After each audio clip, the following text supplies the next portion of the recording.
This is the Horror Movie Show on hmpod.com, your one-stop shop for all things horrific and horror-related.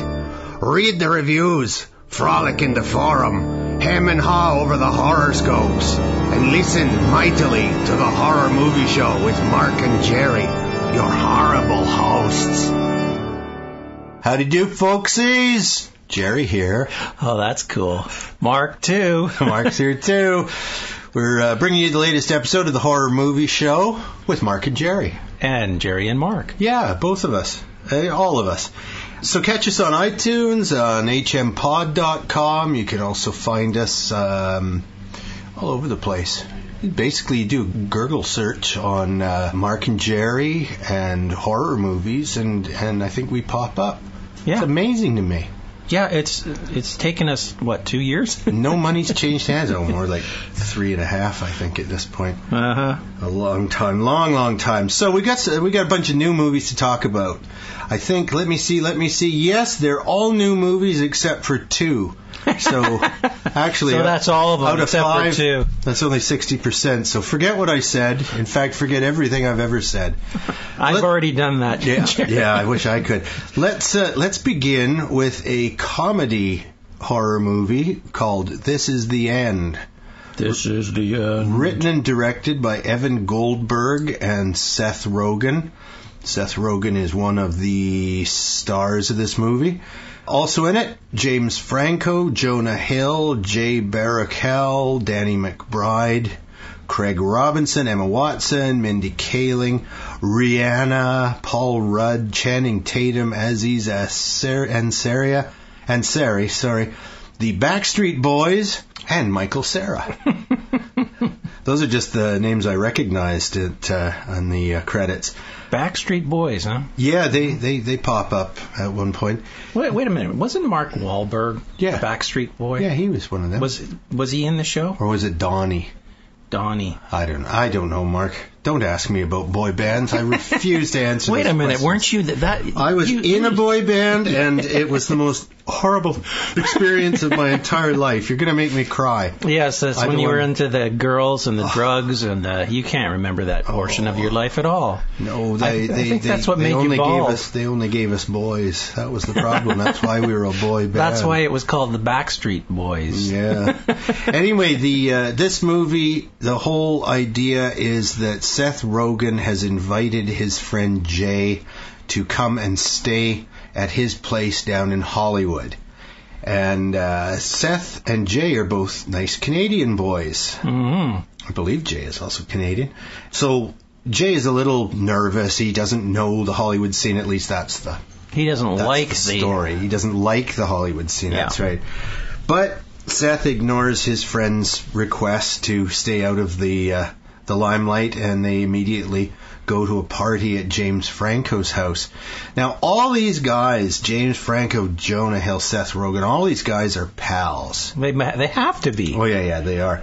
So this movie came about from a bunch of stoner buddies getting totally faced and saying, you know what we should do? We should all get together and make a movie, and it really is the biblical revelatory end of days. Mm.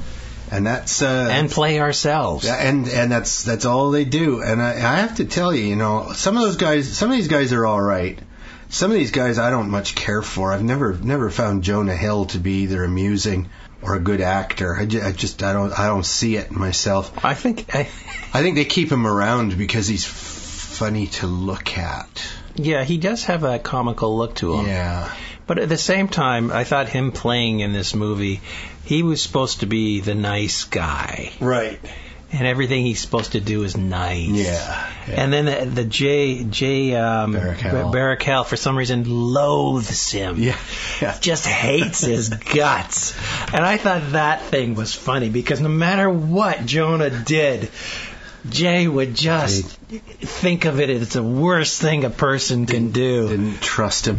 I thought the funniest thing in this movie was Michael Cera. They made Michael Cera, who is probably the nicest fellow in the entire universe, and they make him out to be just a total drug and booze hog and womanizer, and all over the women in the most disgusting way. That's where Rihanna comes in, right? Doesn't he like try to climb all over Rihanna? He climbs over a couple of people, I think.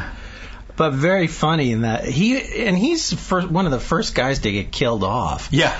So it's like it's quite funny, and the fact that the way he gets killed off. Yes, I'm glad they went with the biblical route, and the very first thing that happens, other than a few earthquakes and flashes, is that Jay and Seth have gone off to the convenience store to pick up some beer or munchies, and people are raptured. Yeah. Right through the roof of the store, just blam, and suddenly they're being shot heavenward. Of course, we don't know what's going on. We think it's aliens. Yeah. Because these lights blue lights comes shining down from the heavens, and then these guys kind of like open their arms up and look up, and next thing you know, they're being sucked out of the store. They vanish upwards.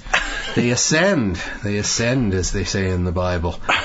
But overall, I found this to be a one-note joke, and I just thought that it was like a Saturday Night Live sketch that went on for too long, about an hour and a half too long. Yeah, I'd heard about it, and people were telling me how funny it was and how hilarious it was. So when I actually went to see it, I was kind of disappointed. Right. I mean, it wasn't as funny as I thought it would be, and I didn't know that this was the real rapture. Right. I just thought an alien invasion of some kind. But then it turns out, there's a big hole sinkhole kind of opens up in the middle. Satan is going to come up, right? And of course, it's right in the middle of Hollywood, where all the Bible-thumping TV evangelist nut jobs have been saying that this is the new Sodom and Gomorrah. Yeah. Turns out, they were right. Yeah. Hollywood really is the cesspit of the universe. But I found it amusing as well. I didn't. Well, it has its amusing parts, but the problem with just getting a whole bunch of funny friends together is that because they make each other laugh, they assume that we'll all be in on the joke, and we're not necessarily. You know, the Rat Pack did it back in the 50s. They used to get together and they'd make, Ocean's 11. It has its little moments, but overall it's just a party for a number of Dino and Frank and the rest of them. Yeah. It's not my thing. I don't want to go down to a Hollywood party and hang with these people, although, you can get in touch with me if you need to. If you want to hang with Jerry, just you come up here. Yeah. Bring your pounds of marijuana and your girlfriend, 100-year-old whiskey, and the beautiful amplified women. Yes. But I don't know. It wasn't as good as I hoped it would be, as you just said, and overall I thought it was kind of lame. Yeah, I thought the special effects were okay. I mean, and it did progress in a dark movie. Do you notice that? Yeah. Well, it's all happening at night. At night, that one night, and I guess the power goes out fairly early, so things are. And there's a dawn as well. Emma Watson was funny. Yeah, she steals their water, doesn't she? She steals their food and water. She goes into the washroom or something to clean up or something, and then one of them starts talking, whoa, I hope she doesn't think we're going to rape her, and then they start talking this dialogue about raping her and doing terrible things to her, and she's listening to this. She overhears enough of it that she thinks they're going to do that. And it's like she's out of there. Yeah. But they have a lot of dialogue in this movie. Oh, it's all just stoners talking to each other. That's what got me. There's little side trips. I guess you can appreciate that. Sure, there's little side trips like Jonah Hill being possessed by a demon and doing the sort of exorcist thing. With the funny eyes and the rest of it. But been there, done that. You like a scary movie. Those parody movies along the lines of An Airplane or other Top Secret, those sorts of movies. But my gosh, it's just a bunch of guys laughing at what they think is funny when they're stoned. I saw this movie, I was sober. Maybe that was the problem. That was my mistake. Yeah. I don't know, it didn't do anything for me. James Franco is an odd kind of guy. He is. He's entirely miscast as Oz. Yes. As the Wizard of Oz. But he was really, really good in 127 hours, where he has to cut his own arm off, I think, using a baby tooth he's gotten around his neck on a chain. But he's really hit and miss. I find he's really hit and miss. And I just think he's a strange fellow. I think I got nothing strange fellow. I mean, most of the great actors. To me, I think he and I kind of see it in his face. He's amazed that people think he's really great. Oh, I think he's got a big ego. I don't think so. I think he is. He might be a genuinely nice guy, but he's smarter than most actors. At least he's educated. Better educated than most actors. But I think he's also still pretty much a waster. Like, he hangs with Seth Rogan and they smoke dope and talk about silly stories. But you would do too if Seth called you up and said, let's have a toke. Well, let's find out. Come on, Seth. Give me a call. A fellow Vancouverite. That's right, yes. He went to Point Grey School here. I understand. And by the time he graduated, I think he already had a couple of movie scripts written. Yeah. There you go. All right, by the time I graduated high school, I think I'd learned to go to the bathroom by myself. So now you were allowed to go to the bathroom by yourself. Still not allowed to cross the street. Okay, let's move on to what to me was a much more interesting movie, The Purge. Written and directed by James DeMonico. It's a 2013 movie. Stars Ethan Hawke as James Sandon, the dad. Lena Headey as Mary Sandon, his wife. Max Burkholder as Charlie, their son. Adelaide Kane as Zoe, their daughter. You have Edwin Hodge, a bloody stranger, and Rice Wakefield, who is the polite leader of a gang of maniacs. He's a weird fellow. Whoa, scary, very scary. And the only other name that I found on one of the Sandon's neighbors, Chris Mulkey. He goes way back. He was really good in one of my favorite sci-fi movies. Oh, and I'm going to kick myself if I can't remember this. The one with Kyle MacLachlan, where the alien is hopping from body to body. He really likes fast cars. Rock and roll. He likes like death metal. Yes. Every time the alien jumped to another person, he was playing the heavy death. Well, whenever he could. Death metal he loved the heavy metal. Especially when you find an older, chubby guy listening to that with stuff. With a bad heart. Yeah, with a bad heart. He's listening to that stuff. What is that? Oh, it'll come to me. But anyway, so... And Chris Mulkey, he was in that, and he was also in Twin Peaks. So... The idea of The Purge is that once a year, for 12 hours, starting at I think it was 7 at night, all bets are off. There is no emergency service of any kind. Everyone is allowed to do anything to anybody. It's explained that what happened in our very near future, it's set in America, of course, I'm sure no other country would do this. But in the very near future in the U.S., a party is elected and they say, all right, well, this is our idea, and it's embraced by a lot of people. A reform party. Yeah, you get the idea. They're like real maniac Republicans. Yeah. And the idea is that you just take all your year's frustrations out on anybody or anything that you want to. And there will be no police interference, there will be no ambulances sent, there won't be anything. And citizens who don't want to participate buy security setups for their homes. And that, in fact, is what Ethan Hawke's character does for a living. Yes. And, in fact, he's sold security systems to almost his entire neighborhood. Yeah. And now he and his family are home, and the maniacs are out. And the reason that they get involved, that their door gets unlocked even for a moment, is that they've got closed-circuit TVs everywhere, and young boy, the son, sees a young man very bloodied, hiding from loony crowds. And the boy buzzes him in, and the loony crowds, led by the polite leader, Rice Wakefield, who's got a an evil Joker-like grin on his face No through kidding. most of it. He's really scary. He's very polite and yet threatening. Oh, and he's a murderer at one point. Yeah. He's talking on the closed circuit intercom with the dad, and one of his compatriots says something that the polite leader doesn't like, and the polite leader just puts a bullet through his head like it was nothing. Says, "Pardon me, I hate rudeness. Now please just give up our quarry." Yeah. And because unfortunately the guy that the kid buzzed in, he's the guy that these people were hunting.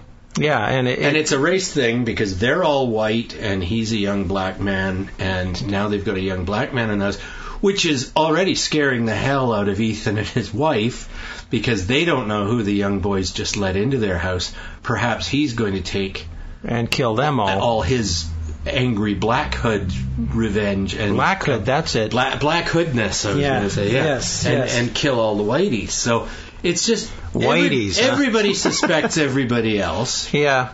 I don't know how much you like this movie, but I just thought it was silly. Quite a bit. Well, it is silly. It's so ridiculous. Silly.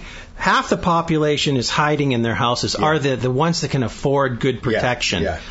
Or they're just hiding. So that really, this whole thing of aggression is not for all the population. Yeah. So it's really not addressing the aggression of the people that aren't participating. So away, it's a failure to me. No. Anyway. Because anybody who doesn't want to participate can just go hide somewhere.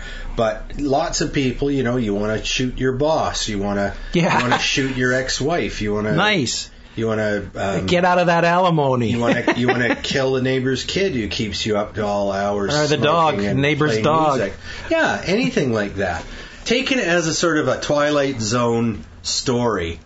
I like that. I like the starting place. I didn't think that they were particularly original with the way they followed through on this, but I like the idea. And crazier things have happened. Look at Prohibition. Anyway, the thing about this movie is that this house must be the most massive house in the world because people are getting shot in the hallway and some kerfuffle. Yeah. And yet, the next scene, they show another person in the house, and they're not even reacting to that. Right. It's like they're in a totally different area, and they do it several times. Yes, I noticed that. And I'm going, okay, if I hear something happening over there, I'm going to go investigate or run away from it or do something, react to it. Right. But the family don't seem to react to anything. It's just, and that's why this movie doesn't ring true. It's like incidents don't react with one another unless they're in the same room. And I thought that's not realistic in a house. Within the context of this movie, I thought that it was fairly well done. I know what you mean. Yeah, it's jarring, and I think it's a mistake. I think they had a continuity error or didn't have that reaction shot that they should have. But still, overall, I would recommend this movie. I thought it was a hoot. Like I say, it's a big Twilight Zone episode. There were even several Twilight Zone episodes in which neighbors start battling with neighbors. Throw in the threat of an alien invasion, and suddenly everybody's an enemy. And it worked in the early 60s with the Cold War fear. I think the same idea works today with just general fear. Mm-hmm. And how many times would you have liked to have punched somebody when you were out running errands and you're not in any sort of an angry mood, but they make you so angry that you just like to slap them across the face? This is saying, we're going to let you do that. Once a year you're allowed to do that. Now people are taking it as far as murder, but if once a year instead of Halloween I was allowed to go around and slap all the shopkeepers and but where does it? I mean, with this thing, where does it stop? Is rape okay now? What happens to the kids? Yeah. Torture? Yeah. I mean. But that's the idea, Mark. It's gone too far. This is the whole point of the Purge. That once a year, all the sickness is acted out. And then put away for another year. Yeah, but the thing is, it isn't put away for another year. There are things that are going to happen because of this purge that are long-lasting repercussions. Sure. So it's like if you rape somebody and they get pregnant, they got to live with that for the rest of their lives. Yeah, but it's the act that night that's allowed. Well, I realize You're not that. allowed I realize to that. rape her the day after. No, I realize that. But there are repercussions that are not, at the end of the day, if you survived, everything's hunky-dory the next day. It's not like that. It could take you years, if not multiple years, to recover from that single instant. Oh, well, you're looking at this like it's reality. Well, I just think that's why I think it's a silly premise. But it's a fable. It's an allegory. Yeah, it's an allegory, but at the same time, it's supposed to be reality in this movie, which doesn't make sense to me. The whole thing the allegory is taken way too far. It's just way too far in this movie. I think so. And I always. Ethan Hawke, as an actor, I've always thought he is a weird guy. Yeah, he's a little twitchy. He plays this salesman for this company, and he's sold everybody in the neighborhood. He's won the most sales of the year, and so the neighborhood they point that out to them, and that they're doing very well financially because of the neighborhood. Yeah. And that whole thing with the neighborhood, I saw that coming. I'm not going to give it away. I'm just saying that I saw some things coming. Well, yeah, but I don't know. It has its own internal logic. Like John Cleese once said. In fact, he credited Marty Feldman with saying this, and that is, if you're doing a comedy sketch and you've got 3 men standing in garbage cans and a 4th man comes along who's not in a garbage can, there'd better be a good reason why he's not in a garbage can, because logically he should be in a garbage can. And this movie is like that. I think within what it is, like I say, it's like a Twilight Zone episode. You just have to accept that once a year everybody goes insane, and if they don't want to participate, then they better find a good hidey hole, because there's just people going mental. And it's all a frustration that we all have, much of the time, and this is their chance to act out. But I was joking earlier when I said stupider things have happened, like Prohibition, but consider Prohibition done with the best of intentions, and what were the repercussions of that? A lot of organized crime. Yeah. Organized crime. That's where it came from. It came from the government, U.S. and Canada too. Canada quit it a lot sooner and just made money from selling hooch to the U.S. Thank you for the U.S.'s money. Yeah, that's right. Yeah, it made a lot of fortunes in Canada, the Reichmans and the Seagrams. Yeah. We're still drinking their Seagram's booze today. Mm. At least I am. As often as possible. Usually right after we finish recording one of these shows, I crack open a gin.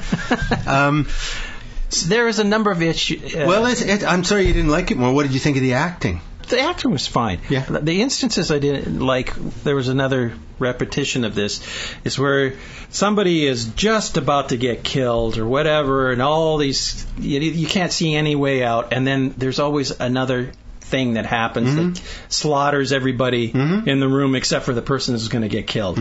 It's like they do that about 2 or 3 times, and I'm going, okay. Yeah, it's just predictable. I'm not saying it's a great movie. I'm just saying I enjoyed it. You enjoyed watching people get killed? I thought it was a funny idea, and I do see it as black comedy. I mean, it's a completely outrageous idea. It's like it's like saying that on Tuesdays everybody with brown eyes is allowed to slap whoever they want. Hey, that's a good idea. Yeah, I'm all for it. I know what you're saying. Yeah, I know. You put a premise together. You're overanalyzing what is essentially a Twilight Zone episode. Yes, I know. But what I'm saying is that I think they took it too far. They didn't have to take it that far in order to make the point. Well, they certainly didn't get into all the pregnancies from the previous year's Purge. The Purge babies. Yeah. But they didn't show any of that. That's the thing. It was mostly just murder. But it was this one family. That's really all they're showing. Yeah. But you would think that there would be carnage in the street all over the place. Yeah, well, the daughter was in danger. And again, bringing the racism of that family to the fore, and by that family representing your average middle class Americans. Again, it comes down. That's what they're scared of, that the black guy is simply going to be violent. Only the young son sees him as a victim. The smiling boy, the head of the leader, the polite leader. The polite leader. He he basically said that this is a have and have not type of thing happening here. The haves should have the ability to kill whoever they want, but they can't kill us. Right. Kind of thing. Right. So. Oh yeah, there are rules, but then he's insane. He has his own little rules. Yeah. And then you just know that the day after the purge, he has a nice shower and brushes up and goes to work at Denny's. Remember the Leave It the Beaver had Wally had this friend. The Hidden. The Hidden is the name of that movie with Kyle MacLachlan. You got and Chris it. You Mulkey. got it. Anyway, Leave It the Beaver had this friend that was really polite to his mother all the time. Mm-hmm. I can't remember what the guy's name was, but that's what reminded the leader of this band reminded me of that guy. Yeah, very much. Very obsequious and a liar. Although I think he's telling the truth. If they had thrown the black kid out, the hunt would have gone on and they would have left and there are a number of trashing the house. Yeah, there are a number of twists. Eddie Haskell. That's Eddie Haskell. That's the guy. All done without computers, folks. Just my tiny brain. But it eventually clicks over and I remember these things. There was also the rationale, in the family. First of all, they're hunting the black fellow in the house. They capture him. Right. Then they're going to give him up, and then they change their mind. And so there's a whole dynamic change in the family. Yeah, there is. But I think the father is going to give the guy up. And the black guy is even saying yes to save your family. All right. At that point, I'll quit fighting. You tie me to a chair, drag me outside, whatever you have to do. But by the time that they've reached that point, it's too late. The outside it's too late. Are already busting in. Yeah. And it turns out that busting into one of these houses with a security system that Ethan Hawke's been selling, not too hard. It's pretty easy, in fact. Like you've got a 4x4 truck, 4x4 and a chain. You're in. Yeah. Pull the doors right off. All right, let's get on to our next movie. It's called Long Time Dead. Now, this one goes back a few years. This is 2002. Directed by Marcus Adams, written by Adams and 5 others. I thought we had already talked about this one. Oh, I don't know. Let me mention who's in it, and you can tell me. Joe Absalom, a great biblical name, plays Rob. Laura Belmont plays Stella. Melanie Gutteridge plays Annie. Lucas Haas, I've been a fan of his since he was a very small boy in Testament, plays Webster, and James Hillier plays Spencer. So I'm drawing a blank here. Tell me what it's about. A group of British students basically go to a party at some sort of underground nightclub kind of thing. A rave. Right. That's it. And they're in this warehouse of some sort, and the rave's happening. And they get to talking about the wildest thing they've ever done, right? And this guy brings up the Ouija board. Right. He says, okay, let's make a Ouija board and do it in the side room. So they go off and they do their Ouija thing, and they end up letting out some sort of demon. Right. And this demon kills everybody at the rave except for this group of kids that are off into this side room. And throughout the whole movie, each one of the kids, the ones that are kind of like supporting the demon, are rewarded. Their true desires were when they were doing the Ouija board. And then, of course, their desires are warped in some way that it becomes a living hell for each one of them. Right. And in the end, one by one, they all are consumed by this demon. Right. And it was an interesting movie because it wasn't what I thought it would be. Again, I'd seen a lot of movies at the time like this. Right. And it was a typical thing, going to the raves and something happening. But this one was interesting because it had this demon, and it had all sorts of different characters and their wishes and things like that, and how they reacted to one another. Boy, it can't have made an impression on me because I'm still drawing a blank. You have any other clues you can give me? Long Time Dead. Did you like it? You thought it was all right? Yeah, I thought it was okay. Sorry, folks, I can't remember this one at all. I must have seen it like 2 months ago. Well, I'm sorry to hear that. Yeah. But I know we talked about it before. All right. Okay. So Mark is recommending it? Yeah, it's an okay movie. It's an okay movie. Yeah. All right, and I'll try and reacquaint myself with it. The thing I didn't like about it is I don't know if this really how British society is, where they have all these raves all over the place and this music that just thumps and everybody's just... Yeah. I've been just, to me, one. You have? Yeah, it was cool. And they like to choose a place that has little rooms off to each side, and there's bottles of water everywhere, because if you're on ecstasy, which is the drug of choice for raves, you can dance until you're so dehydrated that you'll die. So you've constantly got to be watering yourself. Yeah, no, it was a fun night. It was set up like a big pub, but it was really just a big sort of underground warehouse. Yeah, it was cool. So Trixie's cousin took us. It's foreign to me. Yeah. Well, raves started happening about 20 years too late for you and me to take advantage of. Yes. I only went because Teresa's cousin knew where there was a good party that night. And how do they hear about these things? Yeah, friends of friends. Yeah. I don't know if this was an illegal one or not, but they do often have to keep them moving, partly because of the drug consumption, right, and also partly because there's probably a lot of damage done from kids vomiting and bashing of bricks with their heads and what else. That's what I've always assumed, that these raves are underground kind of activities. Yeah, it was fun. Yeah. Well, being underground can be fun sometimes. But it seems like there are always terrible things that happen at these things. Well, do not play Ouija. Obviously not. Okay, let's move on to another British movie, one that I really liked. I remember this one. This is a 2012 movie called Lord of Darkness, also known as Sawney, Flesh of Man. Yeah, what was his name? Sawney Bean is an old Scottish...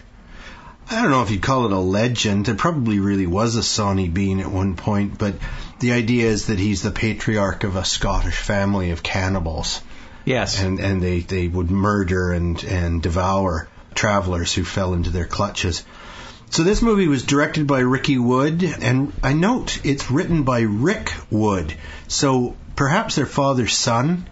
I'm not sure, but the fact that IMDb said one was Ricky and one was Rick.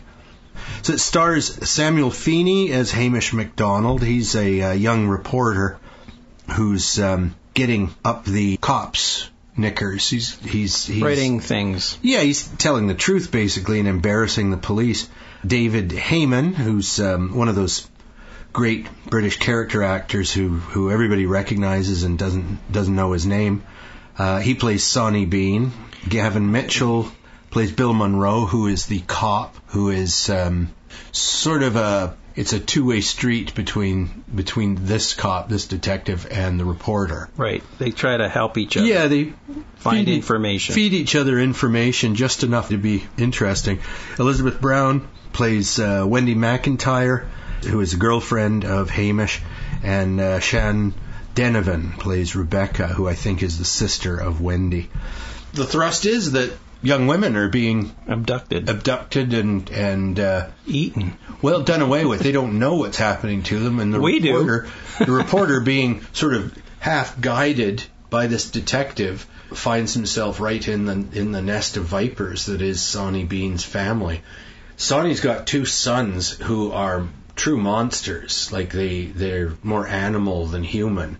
They're able to leap buildings and single bound. Were they his son? They're supposed to be his sons. Because I thought they were the entity's son. No, the entity, I believe, is Sawney's mother. Uh-huh. Yeah. So Sawney is relatively normal for a member of the Bean family. Normal looking, let's put that. That's right. Yeah, because he's a sick bastard. Oh yeah, this is the sort of legend that the Texas Chainsaw Massacres came from. Right. This is like really old. This is hundreds of years old in Scotland. Yeah, supposedly they hunted down the family and killed everybody but one of them. Right. And one remained. And the mum is so dangerous that they keep her locked behind a brick wall, and they just a metal wall. Yeah, and it's a metal gate. Every now and then, Sawney chops up bits of human beings and puts them in a pot, and then fills the pot with blood and gives it to one of the maniac's sons to take to grandma. Slide under the door. Yeah, and she's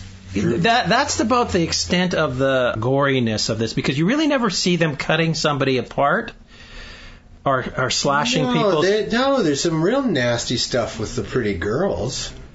You really no. Yeah, there is. You don't see a lot. It's not really that graphic. Well, it seems to me it was pretty dark. It was graphic. mostly after the fact, when he had these limbs all over the place and cutting up the limbs, putting it in the pot for lots of butchering. A lot of butchering. Yeah. But him having a gay old time about it. Yeah. Licking the spoon and licking the girls. Yes. Yeah. But certainly the young women who've been abducted, including some who are near and dear to the reporter, they have one girl at least splayed out in a chair, and like they all take a turn humping her. So it's pretty horrific. There are some really disturbing scenes in this. There's no doubt about that. But as for I'm pretty sure she's getting her thighs are sliced at one point because they want blood. So they cut the inside of her legs. It is gory, Mark. You might not be remembering it, but it's horrible. It could have been a lot worse, let's put it that way. All right, yeah, well, everything. There was a couple of scenes. Again, it's one of these movies where people discover something and you're going, run away. Oh, yeah. Run away. Yeah. It's time to go. You don't have to go any further. You can go and get the police now. Yeah, the reporter is unbelievably close to the home nest of these monsters. There's the entrance to the cave, hidden by a little waterfall. He sticks his head in, and I just expected his head to come rolling out any moment. But he manages to keep going, and he starts seeing the evidence of Sonny's handiwork, his butchery. And does he turn around and quietly leave? No. Nope. Same with the gas guy or whatever. The utility guy. That poor. I think he was with the water. He was with the water company. He falls over, finds dead pieces of people. Yeah, that are sort of and then he starts going, help! Yeah. He's yelling. Yeah, shouting. And he's going, help! Like, okay, do you know where you are? Yeah. It's like the last place you want to ask for help. Run away. Yeah. The sons.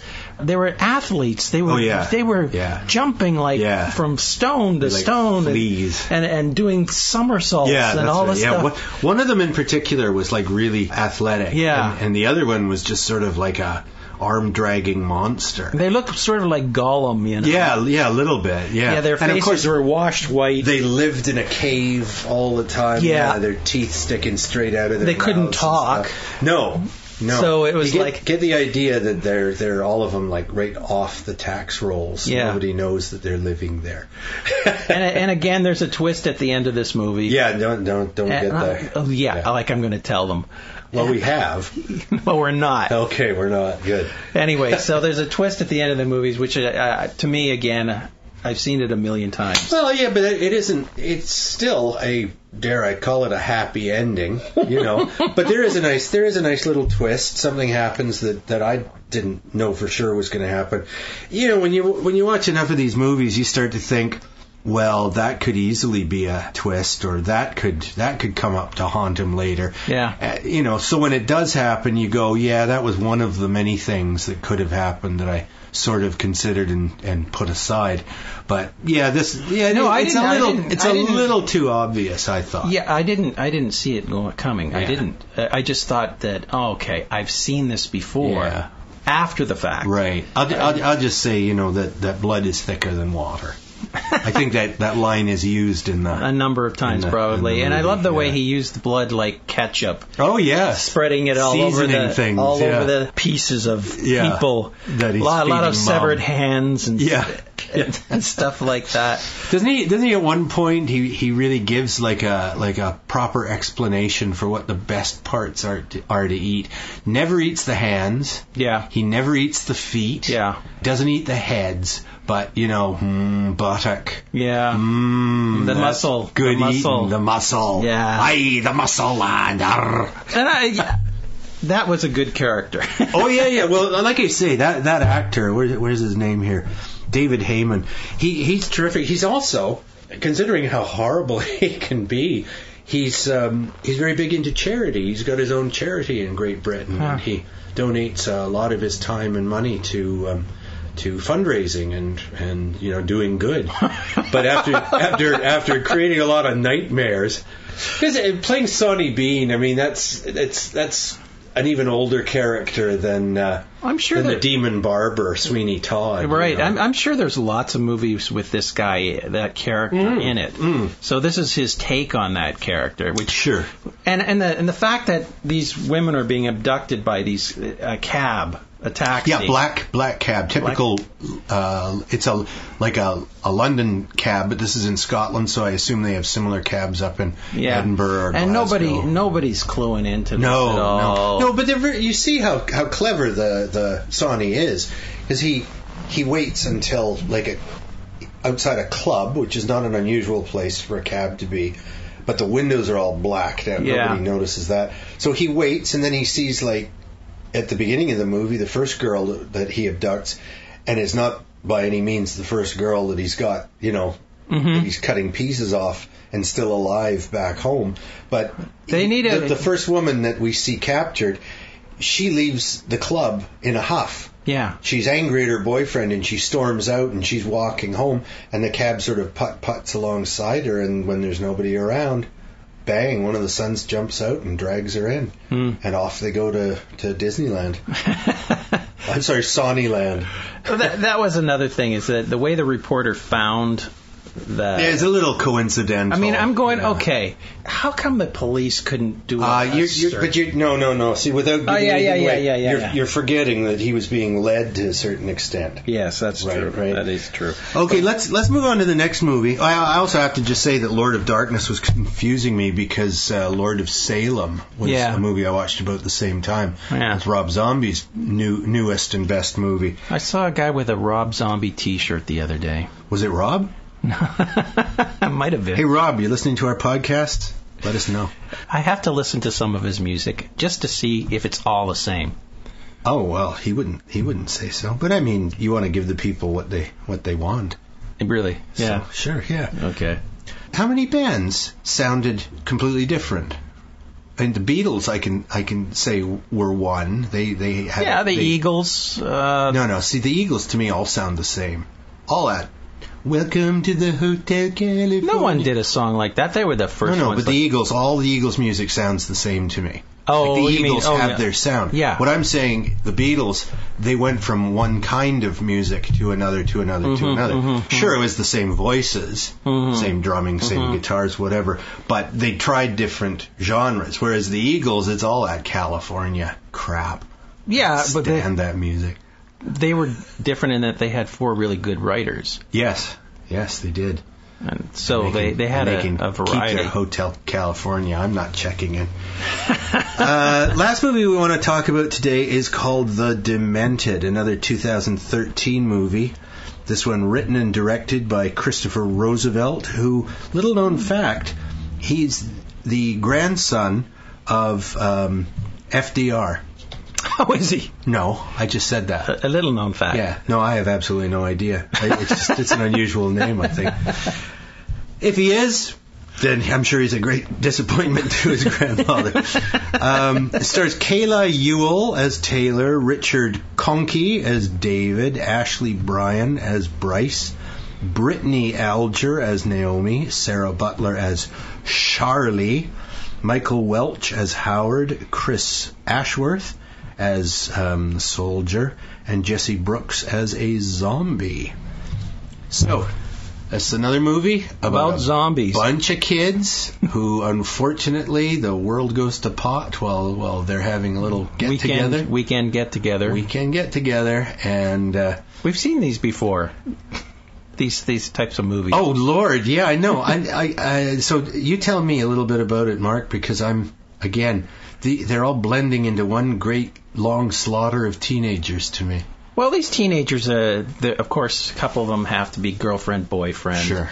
Yeah. And there's always the girlfriend that has the friend along and all this stuff. But sometimes it's a geeky guy who's been dragged along. And again, I mean, it's these 6 guys go to this weekend and they're at this house, and suddenly there's a terrorist attack. That's right. That's what it was. They drop a bomb or some kind of bomb. Gas bomb. Yeah. And next thing you know it, there's this dog sitting out in their yard. And That's right. And it's foaming at the mouth. Yeah, now, okay, I remember this now. Yes, that's right. They're a particularly good-looking group of young people, Yes. as I recall. Yes. And they get chased by the dog, and eventually, the next morning, I think, one of the athletic types, he takes a baseball bat out and he beats the dog to death. Yes. But all noise and so on manages to rouse another couple of zombies. People start showing up. Yeah.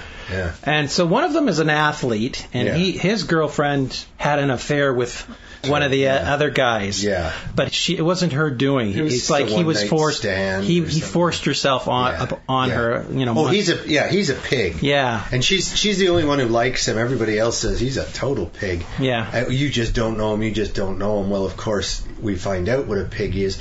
And what does the girlfriend of the pig do? She decides it's the girl's fault. Yes. Yeah. The pig is dead in the kitchen. Yes. He's been killed. Yeah, and his girlfriend is pining over him. Yeah, and so this other girl drags her up the stairs, and she's pushing her ahead of her. Right. And the girl gets into the room and slams the door on her. Yeah, and she gets killed by the zombies out in the hallway. And they all get to listen. That was the fun. And then it's a lot of different methods of trying to escape this old two-story house, climbing along the This roof. movie is all about run, yell, scream, howl, gurgling noises. Yeah, it is. It's a lot of what we've seen before, and not done in any particularly original or stylish way. They get out of the house. They're running down the road. No, they're in a car. That's right. That's right. And the athlete is the one chosen to go get the car. Right. Because for some reason, he's the fastest. He's the fastest. He's a football player. He's a football player. He's a linebacker. He can smash these guys as well as run around them.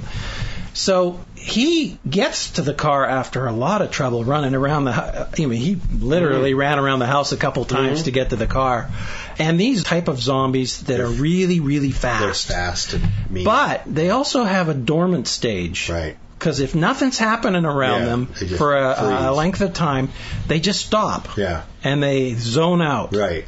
And the smallest noise will rouse them. That's right. Yeah. So if you're really quiet, you can walk by them when they're in this state.